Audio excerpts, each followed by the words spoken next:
Good morning বন্ধুরা। তো তোমরা আগের ভিডিওতে দেখেছিলে আমরা কিন্তু পুরী যাওয়ার জন্য রওনা দিয়ে দিয়েছিলাম।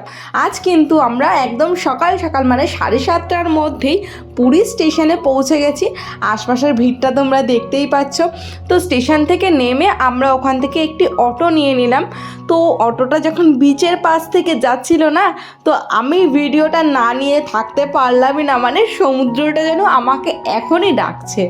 আর আমার যেহেতু ফার্স্ট টাইম পুরীতে, ওই কারণে কিন্তু এখানে সবার ছাড়া বেশি এক্সাইটেড হলাম আমি। তদুচিনি যদিও খুব একটা ভালো বোঝে না। তো সবার প্রথমে আমরা এখানে চলে এসেছিলাম, এটা হচ্ছে ভারত সেবা আশ্রম। তো এখানে এসে জানতে পারলাম যে মোটামুটি 5 দিনের বেশি এখানে রুম নেওয়া যাবে না, কিন্তু আমাদের টিকিট ছিল, মানে ফেরার টিকিট ছিল টোটাল 9 দিনের। তো বাকি 4 দিন কি করতাম। আর তাছাড়া এখানেও রুম নিতে গেলে আমাদের কিছুক্ষণ ওয়েট করতে লাগবে, তারপরেও শিওর না যে আমরা এখানেই রুম পাবো কিনা। তো এখানে অনেকটা চেষ্টা করেছিলাম, তারপরেও কিন্তু আমরা এখানে রুম পাইনি। তো আমরা কিছুক্ষণ এখানে বসেই ছিলাম। তোমাদের দাদাভাই আর আমার শ্বশুরমশাই গেছিলেন অন্য জায়গায় রুম দেখতে। তো এখানে দেখলাম একটি বাঁদর কিন্তু বাঁধা রয়েছে, মানে বাঁদরের ছোট্ট একটি বাচ্চা। তো আমাদের তরুচিনি তো দূর থেকে দেখে শুরু করে দিয়েছে যে বাঁদরটার কাছেই ওরা যাবে। আর বাঁদরটা কিন্তু এখানে নিজের মতো খুব ভালো খেলছিল, যেটা খালি আমাদের তদুচিনি না, আশপাশের লোকজনও কিন্তু দেখতে আসছে। আর তোমরা এখানে লোকজনের ব্যাগপত্র দেখে বুঝতেই পারছো যে এখানে ঠিক কতটা পরিমাণে রুমের চাপ রয়েছে। আর এখানে আরও যারা যারা রয়েছে সবাই কিন্তু ওই ওয়েটিংয়েই বসে রয়েছে। তো এদিকটা এসে দেখলাম এদিকে একটি মন্দিরও রয়েছে। মন্দিরের যেহেতু দরজাটা বন্ধ ছিল, ওই কারণে কিন্তু আমি বুঝতে পারিনি ঠিক কোন ঠাকুরের মন্দির এখানে ছিল। তবে আশ্রমটা কিন্তু খুবই আমার পছন্দ হয়েছে। তো আমাদের তোজবাবু ও ঠাম্মার কাছ থেকে একটি বিস্কুট নিয়ে এসে বাঁদরটাকে দিল, কিন্তু বাঁদরটার কিন্তু বিস্কুটটি পছন্দ হলো না। তো বিস্কুটটা না নিয়েই চলে গেল। এদিকে আমাদের তোজচিনির মন কিন্তু ছোট হয়ে গেল যে আমি এত কষ্ট করে বিস্কুট নিয়ে আসলাম, খেলোই না ও। তো যাই হোক, তারপরে ওখান থেকে বেরিয়ে আমরা অন্য হোটেলে গিয়ে রুম বুক করে নিলাম। আর এই দূর থেকে দেখো আমি তোমাদের দাদাভাইকে দেখাচ্ছি, ওই যে পুরীর মন্দির দেখা যাচ্ছে। মানে আমার মনে মনে এতটাই আমি এক্সাইটেড ছিলাম যে আমি মন্দির অবধি কতক্ষণে গিয়ে পৌঁছাবো।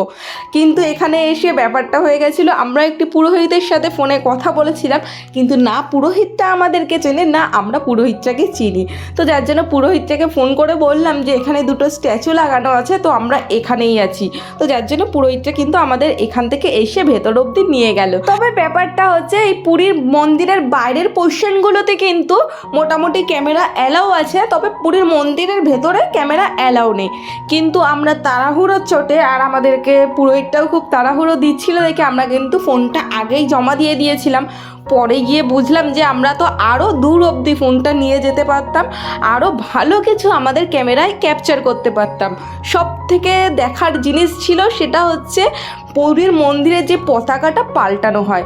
তো আমরা নিজের চোখে তো সেটা দেখতে পেরেছি, কিন্তু তোমাদেরকে সেটা আর ক্যামেরায় ক্যাপচার করতে পারিনি। তবে তোমাদের দাদা ভাইয়ের গাড়ির জন্য আমরা কিন্তু এই পতাকাগুলো 2টো কিনে নিয়েছিলাম। তারপরে মন্দির থেকে পুজো দিয়ে সোজা চলে আসলাম আমরা কিন্তু বিচে। তো বিচ বলছিলাম না, কতক্ষণে সমুদ্রের কাছে যাব, এটাই আমার মনের মধ্যে ডাকছিল। তো ওই কারণে আর রুমে ঢুকলাম না, আগেই বিচে চলে আসলাম। আর এটা হচ্ছে বিচ মার্কেটটা তোমাদের অন্য একদিন ঘুরে দেখাবো। তারপরে আমরা কিন্তু এখানে কিছুক্ষণ বসে থাকলাম, এতটা শান্তি লাগছিল, এত সুন্দর হাওয়া দিচ্ছিল যে তোমাদেরকে বলে বোঝাতে পারবো না। তবে আমাদের তোজবাবু বারবার করে জলের মধ্যে চলে যাচ্ছিলেন যে ও জলে গিয়ে স্নান করবে। তো চলো আজকের ভিডিওটা তাহলে এই অবধি। ভিডিওটি ভালো লাগলে অবশ্যই একটু লাইক শেয়ার কমেন্ট করে দিও। যারা এখনও অবধি চ্যানেলটি সাবস্ক্রাইব করনি তারা প্লিজ চ্যানেলটি একটু সাবস্ক্রাইব করে দিও। পাশে থাকা বেল আইকনটি অবশ্যই ক্লিক করে দিও, যাতে আমি আরও যা নতুন ভিডিও ছাড়বো সে ভিডিওর নোটিফিকেশনগুলো তোমাদের কাছে পৌঁছে যায়। তো চলো আজকের জন্য তাহলে টাটা, সবাই ভালো থেকো, সুস্থ থেকো। দেখা হচ্ছে তোমাদের সাথে নেক্সট পুরীর ভিডিও নিয়ে।